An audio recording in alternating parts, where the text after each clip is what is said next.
Well, first of all, I wanted to express my heartfelt, sympathy to you and the P Funk and Sly Stone family Uh, on Sly's recent passing. And I thanks for spending time with us, but it's got to be awful tough for you going way back with Sly. yeah, Sly. It's like I've lost my big brother because we go back 50 years, and so since I was just a baby, I was very young in my early 20s, and so I wasn't just touring and recording with him, and he wasn't just my mentor. He was basically my best friend, and he actually saved my life on a few occasions. I mean, literally. Hmm. So for him, just to lose him, I'm numb. It's you can't even put it into words what it's like to lose someone like Sly Stone, and I know the entire world is in a lot of pain. Yeah. And I've noticed over the last week since his passing, how social network is just showing so much love for him, and I just can't help but thinking and wishing that he was able to see that before he left here. And I Right. knew he was loved, but not so much as I didn't have a clue on how much the world loved him, and not just the black and R&B market, but all genres, all walks of life, all different types of people everywhere. They just loved him dearly. So that was a great loss, great loss. And it's interesting, the musicians who weren't even affiliated with Sly at all, they have expressed exactly what you said, like this one hurts, this, Yeah, well, stuff. he inspired just hundreds of thousands of people. Mm. Singers, vocalists, musicians, writers. You name it. He was so influential. I mean, the whole catalyst, the inventor, the pioneer, innovator, pioneer. Those words are just so tiny compared to how huge he was. How big he was and what he gave to us. And I wrote about it in my book where I said that Sly didn't change R&B and black music. Actually, he changed the look and the sound, and he changed modern music. Period. He changed it, which totally changed the entire game.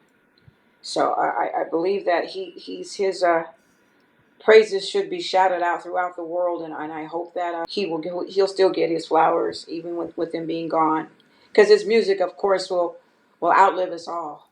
I always tell my wife, thank you's got to be in the playlist when I depart. That's one song's got to be there. Yeah. Every cover band in the world knows "Thank You" or "Dance to the Music." I mean, you can't Yeah. go to it. You can't go see a local band without that being in their set list. Right. Right. So yeah, he's influenced and touched the hearts of hundreds of thousands of people. He did. And speaking of the book, which is a voluminous book, how many? It's 523 pages or so, right? It is. Yeah. Funk Queen. We'll have the links where you could buy it directly from Dawn's site, Okay. dawnsilva.com. And we got a little picture of you in the back on our computer. But yeah, so you mentioned Sly. We'll touch on a little bit about your beginnings in the studio with Sly. We talked previously that you were outside his rehearsal studio listener or something like that, but you got in the studio and asked to do vocals on Crossword Puzzle, right? That's funny that you mentioned that song because I was going through some old a box of stuff from Sly, and I actually Sly gave me a snakeskin trench coat, right? And I mean, he was the type of person that would give you the shirt off his back. Right. He gave me a monkey coat, straight monkey coats. Somebody stole it at the show, but I still have that snakeskin trench coat that comes all the way to my ankle. I mean, it's really just soft. It still is from the day he gave it to me. And then I was running around and Oh, wow. going through my little boxes of little Sly stuff, Stone stuff, and then I found these my memorabilia's, and I found this gem. And so that you just mentioned that first, and so I really want to have that put it in a frame. Right. I do. That's So, one of so my is it the treasures. same song on both sides or It instrumental? is. Well, Okay. actually, it's two different mixes on both sides, right? Okay. And that's what this is epic. CBS did this, Okay. but Sly gave this to me years ago. This is a demo of it, right? And I've had it not for sale, as it says on here. You don't even see these anymore, right? Yeah. Yeah. Isn't Yeah. I that used to amazing? get those all the time. Yeah, yeah. I know you did because you had your radio station, Yeah, right? yeah. So I belong to a DJ record pool and we get like 10 records. Have to give yeah, the reviews and everything. So, Yeah, that's a gem. I'm gonna hold on to that one. Right. Well, you definitely deserve it. I mean, that was your first official recording, right? That was my first official recording. There was a friend of mine that lived in Sacramento. He was a percussionist, Hmm. and his name was Michael Samuels. And he was in a local band here that was actually pretty big, number one local band in Sacramento at that time. And I believe that Sly actually was looking at them, so because he had hired some of their band members to when he did his renovated Family Stone shows. And one of the musicians asked me that I want to go down to Sausalito and meet Sly. And I was like, because he was doing a new album and he needed background singers.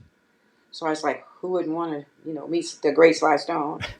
So we drove down to Sausalito. We went to the record plant, and I was sitting in the studio. And by chance, Sly's baby sister, Vieta Stewart, she was singing with Little Sister at the time, and there was the three girls around this microphone, and they were putting background vocals on another track that was called Hoboken, New Jersey. Hmm. They were singing on that song, and because I sang on two songs that day, not only crossword puzzles, but that one. And so Sly kept saying that he wanted some top notes on the backgrounds, and Vet said that she was hoarse. Okay. So Michael said out loud, "Well, Dawn can sing those top notes."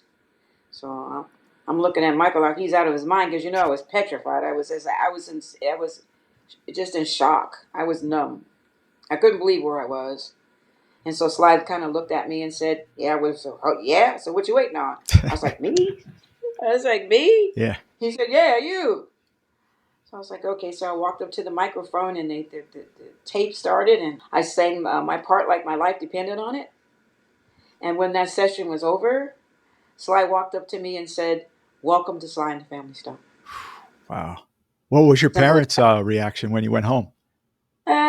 my mother wasn't too happy about it, because she didn't want us her kids in the music industry. My mother dibbled and dabbled a little bit in the industry herself long years ago. She had a dream to sing and be in the music industry, and she found out how cutthroat it was. Right. So she just didn't want her children in that. So she was mixed emotions because I grew up with Sly Stone, and my parents loved their music as well. But she was afraid for me being out there, and rightly so. She should have been, because there's nothing that you can read, no blueprint, nothing to prepare you for that lifestyle. There isn't, and that's what she said. But I was young, and I was like, I was singing with my mentor, my most favorite group in the whole world. Are you kidding? There wasn't nothing that she could say to stop me from doing that. So yeah, I went ahead and went out, and I was actually going to a community college. I was going to City College at the time that Sly offered me to go out. So I just quit. I just dropped out of school and went out on the road. It wasn't the tour was abrupted, right? It was supposed to be longer, and then. Well, we went out on a lot of tours, quite a few, and a lot of TV shows way before we got with P Funk. A couple of years of touring. Mhm. We were doing all of the top TV stations, TV shows at that time. Like, I can't remember, Tony Lando and Dawn. What is it? Tom Jones special, the Don Kirshner, midnight. did you did? Yeah, Don Kirshner's rock concert. We Right. were doing just a numerous amount of shows, all of the top shows at that time. And Sly wasn't in the chitlin circuit. He was basically on the top of the world, and he was doing most of the shows that black artists weren't doing at that time, except for maybe Ray Charles was on that level. I can't think of anyone else at that time. And we went out on a tour with Dr. John, I believe was in another one with Frank Zappa. Wow. Oh God, we went out on a Helen Reddy special. She had a short little tour there. Roy Orbison, those kind of shows. We were basically doing pop, right? Yeah. We're doing pop shows and very, very, on the other side of the spectrum. We weren't doing R&B shows at all. Right. So we did that maybe at least a couple of years, and then we were in the studio recording Sly's debut albums, the first and second the two albums that he did before we actually got with Problem Funkadelic.